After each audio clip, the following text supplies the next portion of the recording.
Welcome back to this fourth fundamentals video on Thermoforge. I'm going to show you the kind of thing that people pay thousands when it comes to choosing the right thermoplastic. Most people who look at thermoplastics are interested in the ability to make thousands and millions of parts for low cost. But one of the challenges that they have is getting unbiased information around thermoplastics and choosing the right one. So let's go into it.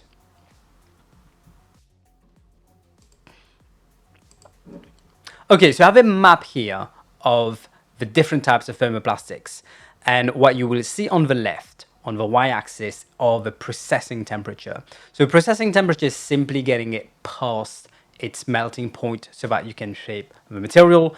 And at the bottom on the x-axis, you will see the continuous application temperature.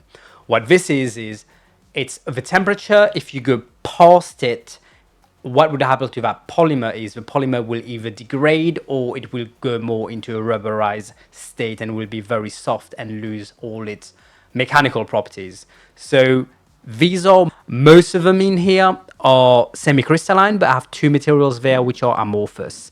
And if you haven't seen the earlier videos of what is a semi-crystalline and amorphous material, please do check them because they actually matter when it comes to thermoplastic material selection. I will be doing a bit of a comparison between these. And I will be starting at the bottom end where the continuous application temperature is a bit on the lower end. So this is more automotive, more maybe energy type of applications. And I'll be going up in temperature to give you an idea of how these materials differ and how to select them.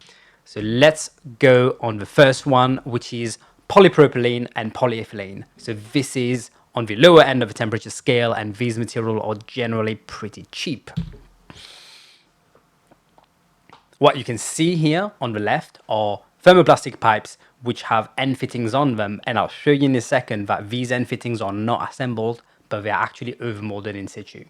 And in the middle picture, you can see a picture from Lanxess where they took a thermoplastic sheet, they formed it, and they overmolded some very complex features, as you can see in this case, and they even have some metallic parts which have been inserted into this. So you can actually get really complex parts when you're using thermoplastic composites, especially when you're overmolding them.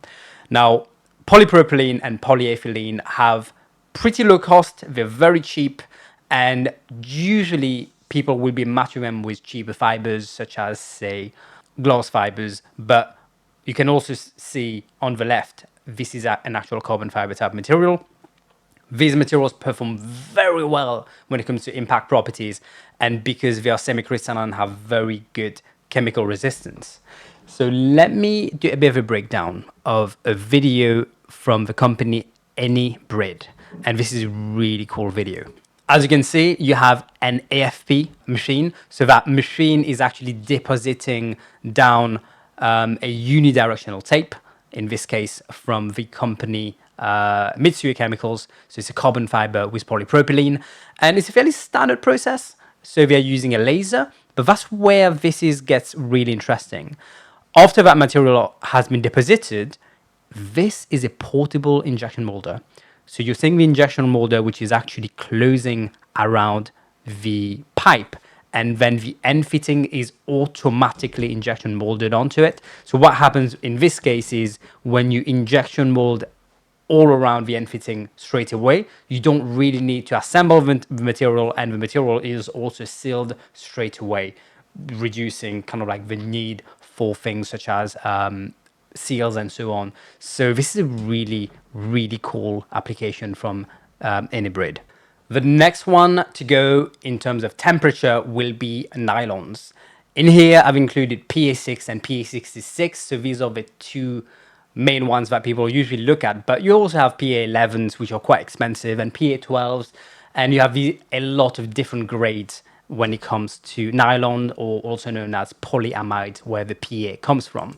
Now, if you look at nylon in terms of application, so this is still within the automotive range. On the left, you will see a picture from Envalia, which manufactures a lot of automotive parts. A really cool part here from Envalia. And on the right, you will see a brake pedal. Now, that's a really good part if we pause on this for a second.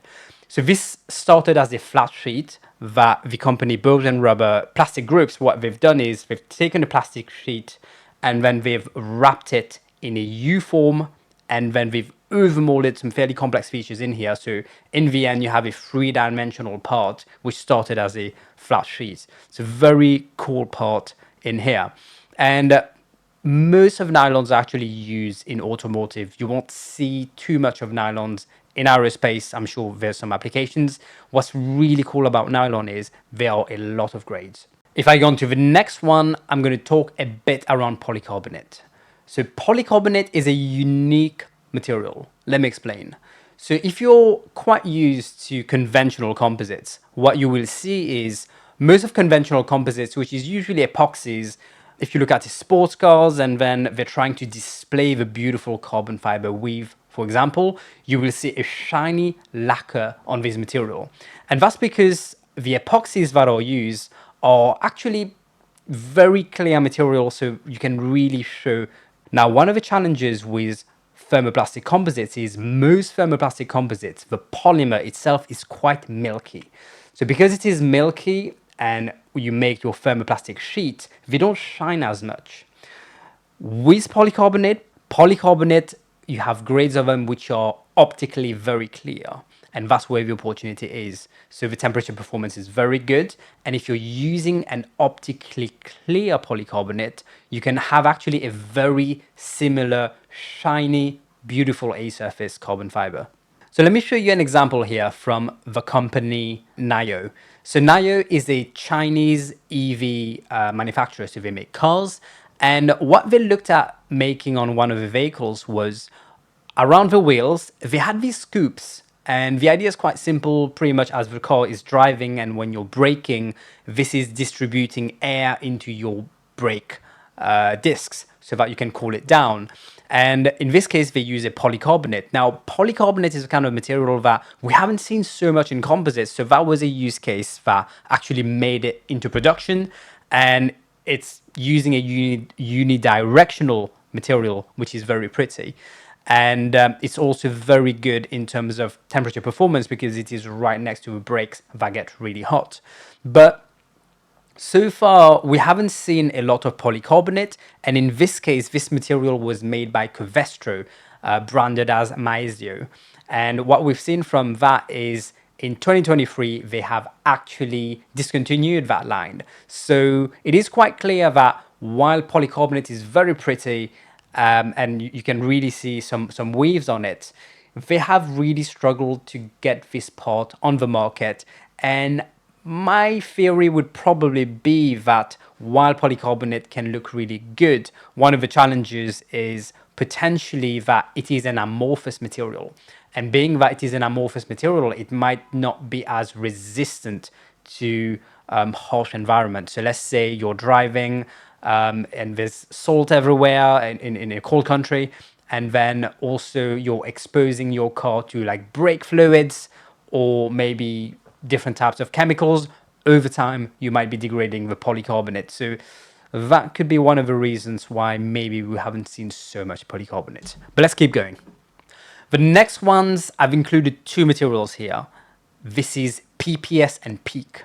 Now, PPS and PEEK are actually pretty good when it comes to temperature performance. So that's why they are used a lot in aerospace. PPS is a lot cheaper than PEEK. PEEK is extremely expensive, as you can see the cost per kilo on the screen. Now, if you were to compare these two, because of the cost of PPS, there's a lot of applications where PPS actually is being used at, but PEEK just has got a little bit more temperature performance. It does a bit better with temperature, and PEEK also does pretty well in terms of impact properties and so on. So there are a lot of applications for PEEK, and we're seeing more and more of these materials getting used. They started as small clips and small back brackets, but as time is going by, you're seeing leading edges and things like that on wings and structural components being made of PEEK and PPS. And this will only grow. There's a lot of qualified material in aerospace for PEEK and PPS. The other thing to think about also is because PEEK and PPS are semi-crystalline material, what it means is they're very good in terms of chemical resistance. So these materials are used on external parts of the aircraft, which is exposed to, say, de-icing agents and a lot of chemicals. The final one that I have on the list here is PEI. So PEI performs really well in terms of temperature resistance, and the cost of PEI is really good. But one of the challenges with PEI is it's an amorphous material. So let me explain. With PEI, because it's an amorphous material, so the chemical resistance is a bit on the lower end. So you will see this picture here from Enzinger. And this is a bracket for an airplane seat, which is made of glass and PEI. So PEI is actually used a lot for the interiors of aircraft. And let me explain. One of the requirements when it comes to aerospace is the interior of your aircraft needs to be pretty good when it comes to flammability performance. So that if you have an inside fire, the inside fire doesn't knock out all the wires and the electronics that goes around in the aircraft. And that's why there are very strict requirements for flammability. One of the interesting things about PEI is it is a self-extinguishing kind of material. So that's why you see this material being used. You can see the middle picture here. This is another part from Anybrid. And what they've done is they've overmolded some PEI parts. So you can see a bit of an amber, clear, semi-clear type of material in this case. And another opportunity maybe on PEI is, given that it is an amorphous material, you can adhesively bond things onto it quite easily. I hope that you have enjoyed today's video, where you have different types of thermoplastics from the lower end to the upper end, and then there's different application for these. This is the kind of thing that people pay thousands in terms of getting the insider view about what are the right material for the applications. And my hope is I can bring all that information out for free for anyone to be able to view it. If you haven't clicked on the subscribe button, do it now. You will be missing on some amazing videos which are coming in soon. So I will see you in the next videos. Peace.